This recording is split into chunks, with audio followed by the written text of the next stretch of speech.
Bollywood actor Saif Ali Khan पर 16 जनवरी की रात घर में अज्ञात शख्स ने घुसकर चाकू से हमला कर दिया था। इस हादसे के दौरान सैफ घायल हो गए थे, जिसके बाद उन्हें तुरंत अस्पताल ले जाया गया था। इस हमले से करीना काफी डर गई थी, लेकिन शायद ही कोई जानता होगा कि सैफ पर हमले के बाद करीना कपूर पर भी अटैक हुआ था। इस बारे में खुद एक्टर रोनित रॉय ने बताया, जिन्हें हमले के बाद सैफ और करीना की सिक्योरिटी की जिम्मेदारी दी गई थी। हिंदी रश से हुई बातचीत में रोनित ने बताया कि जब उन्होंने उनके घर का दौरा किया तो वहां बेसिक सिक्योरिटी तक नहीं थी। उन्होंने उनके घर में कई बदलाव करवाए और एक सुरक्षित माहौल बनाया। रोनित ने बताया कि करीना भी एक छोटे से हादसे का शिकार हो गई थी, जिसके बाद वो खुद सैफ को अस्पताल से घर लेकर आए थे। रोनित बताते हैं कि सैफ अस्पताल में था तो मैं उनके घर गया और रेकी की। कुछ सुझाव दिए जो बड़े नॉर्मल से थे और हर घर में होनी चाहिए, लेकिन वहाँ नहीं थे। मैंने वो बेसिक बदलाव डाले। मैं उन्हें मिसिंग नहीं कहूँगा, बस ख्याल नहीं रखा गया था क्योंकि आप एक्सपेक्ट नहीं करते हो। सैफ घर आ रहा था, वहाँ इतनी मीडिया थी, सब जगह हल्ला मचा हुआ था। करीना जब हॉस्पिटल से घर आई तो उनकी गाड़ी पर भी अटैक जैसा कुछ हो गया था, वो भी डर गई थी। ये सब तब हुआ जब सैफ पर हमला हो चुका था। मीडिया इतनी थी कि लोग भी घुस गए थे।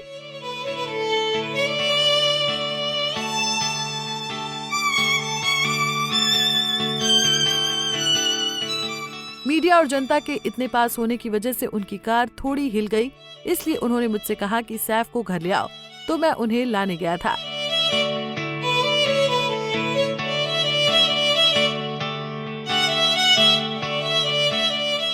इस दौरान पुलिस फोर्स का खूब सपोर्ट मिला था।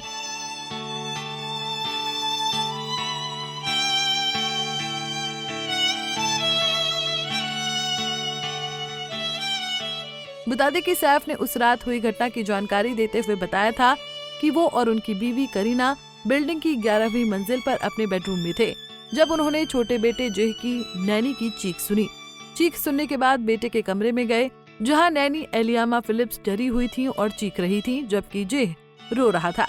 आदमी के पास चाकू था, इसलिए मैंने बिना कुछ सोचे उसे पकड़ने की कोशिश की। अचानक उसने मेरी पीठ, गर्दन और हाथ पर वार किया। जब तक केयरटेकर मेरे बच्चे को लेकर बाहर निकली, किसी तरह से मैंने ओवर पावर करने की कोशिश की और उसे कमरे में ढकेल दिया। खून ज्यादा निकल रहा था। करीना और बच्चे डर गए थे। खबरों के मुताबिक हमले के बाद सैफ अली खान ऑटो में सवार होकर अस्पताल पहुंचे थे। हालांकि अब सैफ बिल्कुल ठीक है।